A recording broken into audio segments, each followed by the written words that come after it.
with something familiar. Bathroom tiles. Take a look at these first two examples. Uneven edges, messy outlines, it just feels wrong. Even if you can't explain why, your brain knows something isn't right. Now take a look at the next two examples. Perfect alignment, clean symmetry, everything fits together. It's satisfying, right? Suddenly, it feels calm, complete, intentional. That's what good tile placement does. It's a bunch of small choices that come together to create a bigger picture that just feels right. Tile placement games work exactly the same way, but instead of decorating a bathroom, you're building a world. How does that building process work? Behind every satisfying placement, there's a system that guides it, both in bathrooms and in board games. In board games, we call that system a mechanic. A mechanic is like the heartbeat of a game. In tile placement, it's the rules that state how a tile must be placed and connect to the board. And while the rules may seem simple, they lead to complex and interesting decisions. Tile placement works because it makes strategy simple but deep. You place one tile on the board, but it can have a lasting impact throughout the game. And you only have a limited number of turns, which means every move has to count. This balance of simple moves with lasting impact is what makes tile placement so approachable. Tile placement is incredibly welcoming. New players can learn it in minutes, but advanced players still discover new strategies after many plays. That's because random tile draws force players to adapt, while also ensuring that no two games ever look the same. As we can see here, the top board is simple and neat. The bottom board, messy and chaotic.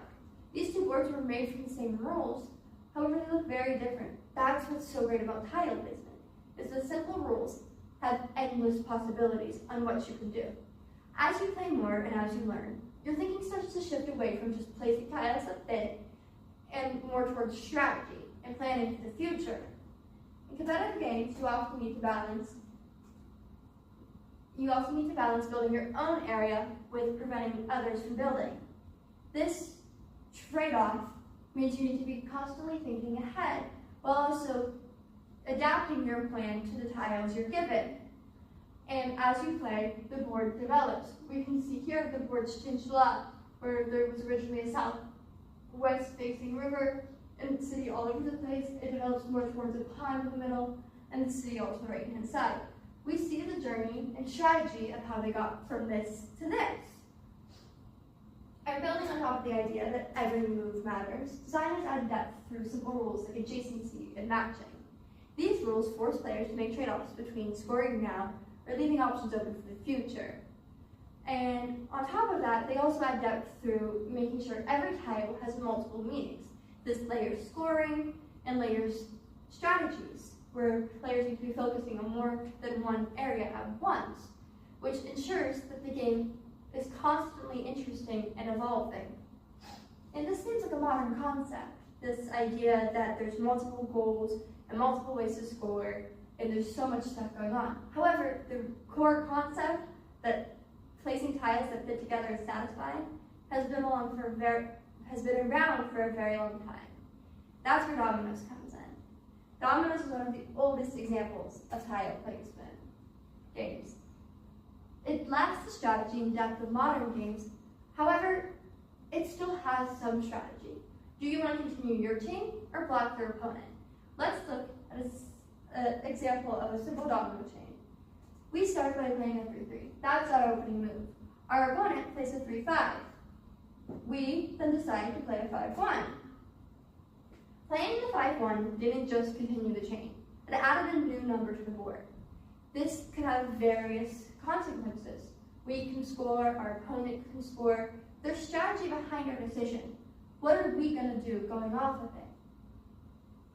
Modern games develop more on this idea and add more depth with more goals at once.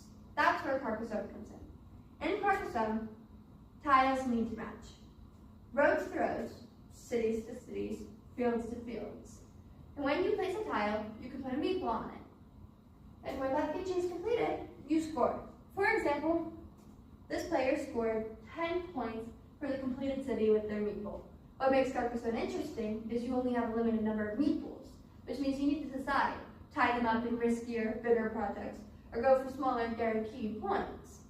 As the game develops, random tile draws force players to adapt their strategy and change their plan with what they're given, while still going for the most points. This balance of luck and strategy is why Carcassonne is still a classic. Building on the idea, though, of placing tiles together is satisfying, and shifting to more modern games that focus on personal optimization is Cascadia. In Cascadia, it's very different from Carcassonne. Instead of competing for area, you're solving puzzles with animal and habitat tiles.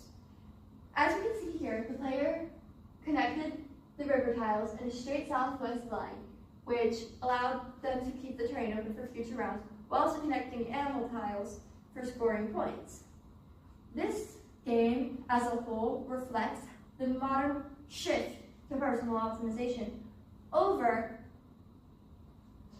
competition. In this game, the challenge comes from scoring in two ways at once, like the terrain and the animals. As the game develops, you need to focus on getting the most points from the largest habitats and the largest animal patterns. For the elk, the pattern is line. The player here placed 4 elk in a line for a total of 13 points, 2 elk in a line for a total of 5 points, for a total of 18 points from the elk. They also earned 8 points for the territory.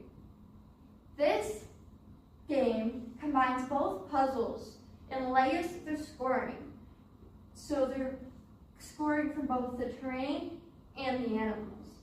This shows complex and interesting decisions in what you want to do to score and optimize the most points 2 different ways.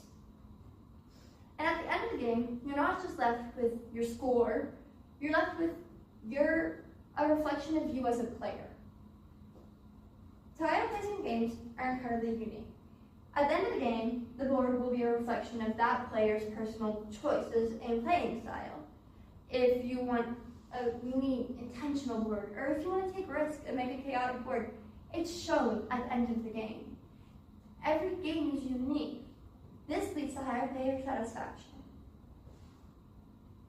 Throughout time, tile placing has changed a lot. It started with simple, fun, minimal strategy of dominoes, and then moved to competition and who could keep the most territory with Carcassonne, and then finally to personal puzzles and optimization with Cascadia.